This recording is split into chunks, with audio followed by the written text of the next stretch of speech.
Right, to activate it, press down. Here we go.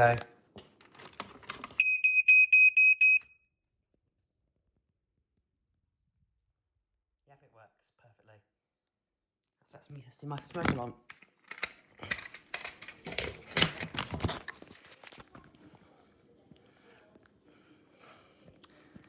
There we go. One more test.